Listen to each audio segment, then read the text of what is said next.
Minnesota's only beating cupcakes. Nebraska's got a good chance. We're getting our fifth win.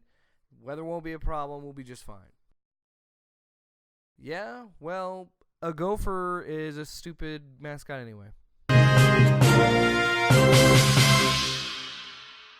Hello and welcome back to another episode of the College Football Hangover. And yeah, I really don't know what to make of that game that happened in Minnesota. I really have no opinion on it because, you know what? I'll save it for later. Let's talk about the biggest story from the weekend. Georgia, at the time, the number 3 ranked team in the country. They were in my final 4 picks for the college football playoff. If you listen to the Loud Sports podcast, there's a link to that segment below. I'm shocked. I feel shocked. I don't know what to say about this. I really don't. And I know I already said that about the Nebraska and Minnesota game, but that's just where I am with college football right now. It is breaking my mind what's going on. I never would have predicted a struggling South Carolina team beat Georgia at home, which is even crazier for me. So, I don't know. College football's in this weird place. This is why October is the best month of the year.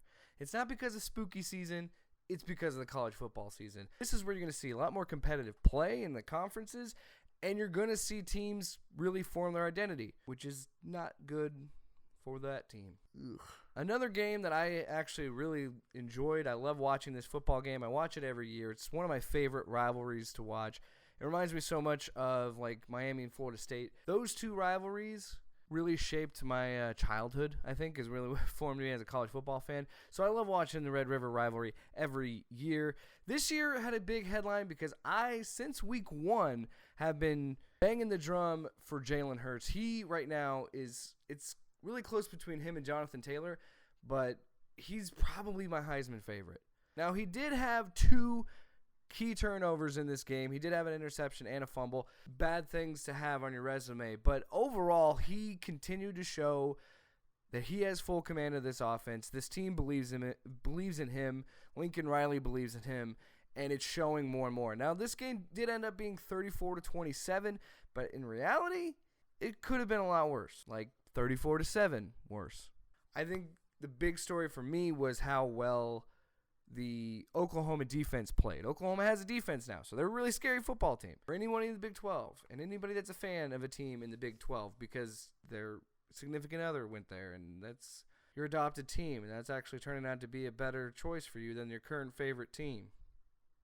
Either way, I've always liked Oklahoma. I've always liked Bob Stoops, and now I like Lincoln Riley anymore. He's probably my favorite young coach that I want to see win a championship, and it's probably going to have to happen soon because I can see him going to the NFL. So good for you, Sooners. And anytime Texas loses, it's funny to me.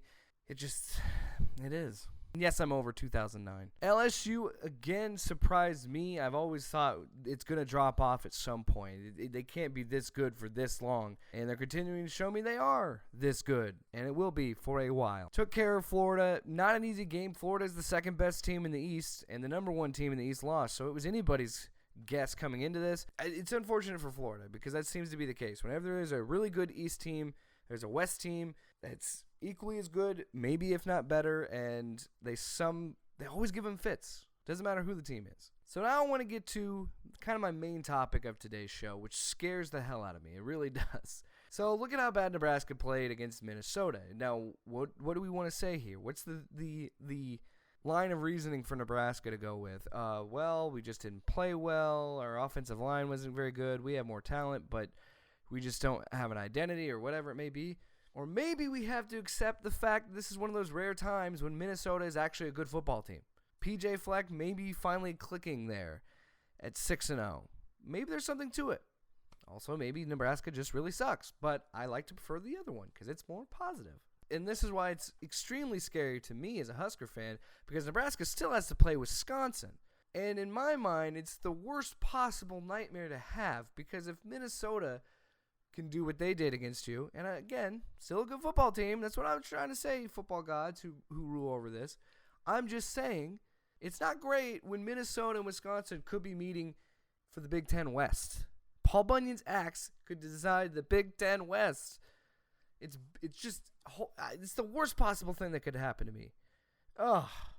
Because we're supposed to be that team. We're supposed to be going up against Wisconsin. but it's just not there yet. But it's just the worst. I just want Nebraska to be playing against Wisconsin like that. I just want to be Wisconsin.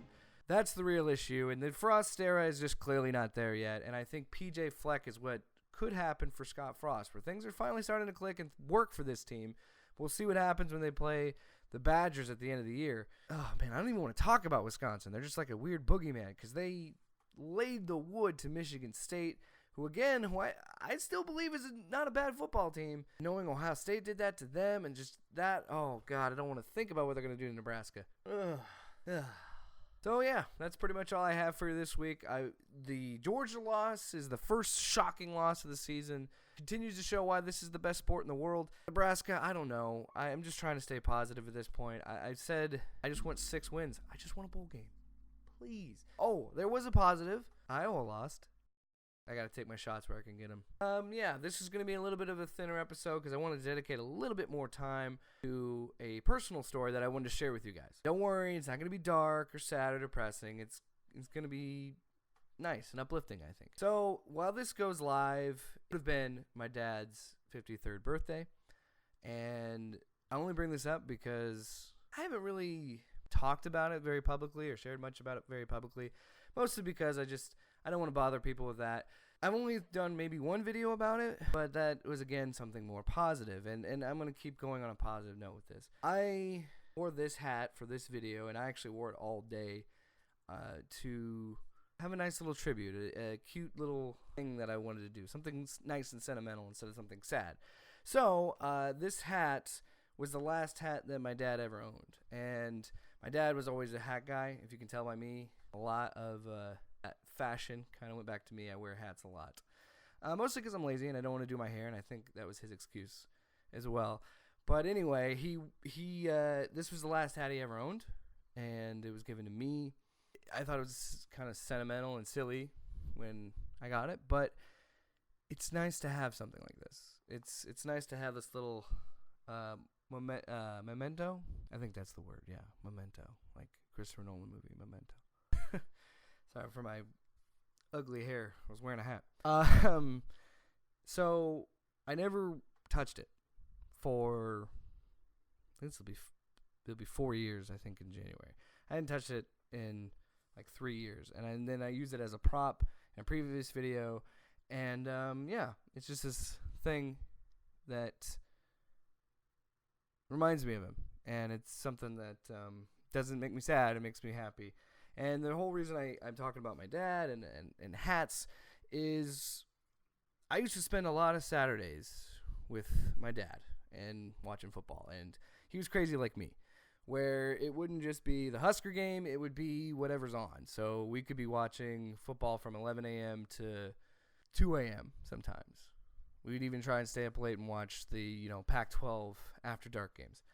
So a lot of my love for college football comes from him, and if it wasn't for those Saturdays with my dad getting to spend countless hours watching football together, I don't think I would love this sport as much, and I don't think I'd be the man I am today. So I think it was very important, and it was a nice bonding experience to have.